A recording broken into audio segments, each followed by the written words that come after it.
मित्रांनो, स्वागत आहे तुमचे प्रीती अकॅडमी या आपल्या YouTube चॅनलवर। आज आपण क्लास 7 विज्ञान याचा चॅप्टर नंबर 2 त्याचं नाव आहे वनस्पती रचना व कार्य हा आपण आज बघणार आहोत। आज याची सुरुवात आहे आपली वनस्पती रचना व कार्याची। तर चला सुरू करूया। सगळ्यात पहिली बघा आदिमूळ। आदिमूळ कशाला म्हटलं जातं? आदिमूळ आहे। आदिमूळ कशाला म्हटलं जातं की बीच्या आतून जमिनीच्या दिशेने वाढणाऱ्या भागास आदिमूळ म्हटले जाते, है ना।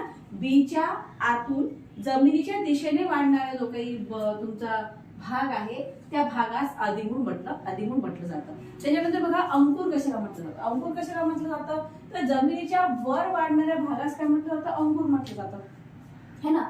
म्हणजे बघा आदिमूळ कशा बीच्या आतून जमिनीच्या दिशेने वाढणाऱ्या भागास आदिमूळ म्हटलं जातं। तर अंकुर कशाला म्हटलं जातं? तर जमिनीच्या वर वाढणाऱ्या भागास काय म्हटलं जातं? अंकुर म्हटलं जातं।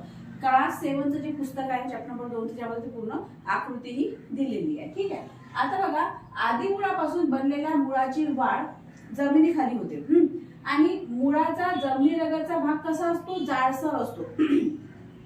पुढे तो निमुळता होत जाऊन टोकदार होतो। जमिनीखाली आधारासाठी वाढणाऱ्या वनस्पतीच्या या अवयवास काय म्हटलं जातं? मूळ म्हटलं जातं। जमिनीमध्ये काही वनस्पतीच्या मुळांना काय फुटतात? उपमुळे फुटतात व ती तिरपी वाढून जमिनीवर काय होतात? दूरवर पसरतात। आता ही जी मुळे आहे ना, ही मुळे काय करतात? झाडाला आधार देतात आणि अशा प्रकारच्या मुळांना मग काय म्हटलं जातं? सोटमूळ असे म्हटले जाते। काय म्हटलं जातं? सोटमूळ असे म्हणतात, ओके। मुळांच्या टोकाच्या भागावर काय असते? केसासारखे धागे असतात आणि त्यांना काय म्हटलं जातं? त्यांना मूलरोम म्हणतात।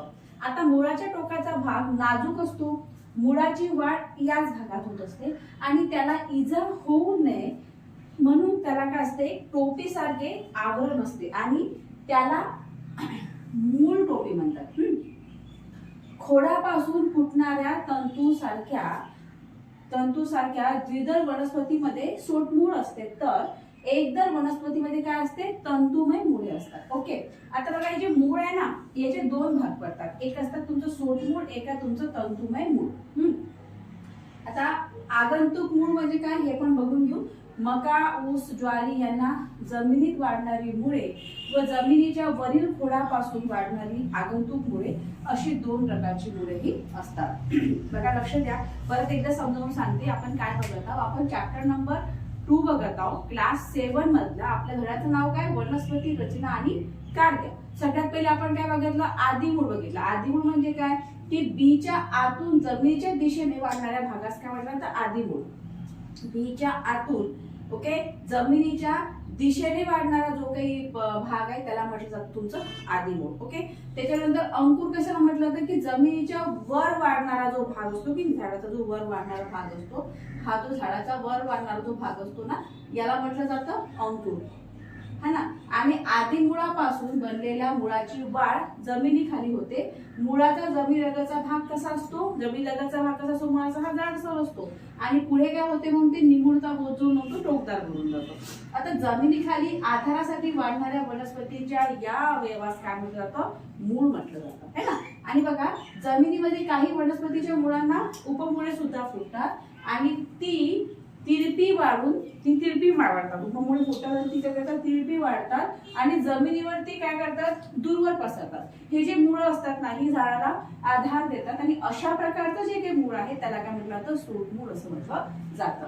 आता बघा मुळाच्या टोकांच्या भागावर काय असतात? की केसासारखे धागे असतात आणि त्यांना काय म्हटलं जातं? मूलरोम म्हणतात। हे आपण लक्षात ठेवायला पाहिजे सगळ्या गोष्टी। मुळाच्या टोकाच्या भागावर केसासारखे धागे असतात, त्यांना मूलरोम असं म्हटलं जातं। आता मुळाच्या टोकाचा भाग नाजूक असतो आणि मुळाची वाढ याच भागात होत असते, त्याला इजा होऊ नये म्हणून काय असते? की त्याला टोपीसारखे आवरण असते, त्याला म्हटलं जातं मूळ टोपी। आणि लक्षात आता बघा मूळ जे आहे ना त्याचे दोन प्रकार, एक सोटमूळ आहे, एक तंतुमय मूळ आहे। आता बघा की द्विदल वनस्पतीमध्ये, जे द्विदल वनस्पती असते त्याच्यामध्ये सोटमूळ असते आणि एकदल जी वनस्पती आहे त्याच्यामध्ये तंतुमय मूळ हे असते। आता हे आगंतुक मूळ आहे। मका, ऊस, ज्वारी यांना जमिनीत वाढणारी मुळे व जमिनीच्या वरील खोडापासून वाढणारी आगंतुक मुळे अशी दोन प्रकारची मुळे असतात, ठीक आहे। आय होप तुमच्या लक्षात आले असेल मी जे काही सांगण्याचा प्रयत्न केलेला आहे। या धड्याचा पुढचा जो भाग आहे ना याचा हा आपण नेक्स्ट व्हिडिओ मध्ये बघूया। थँक्यू।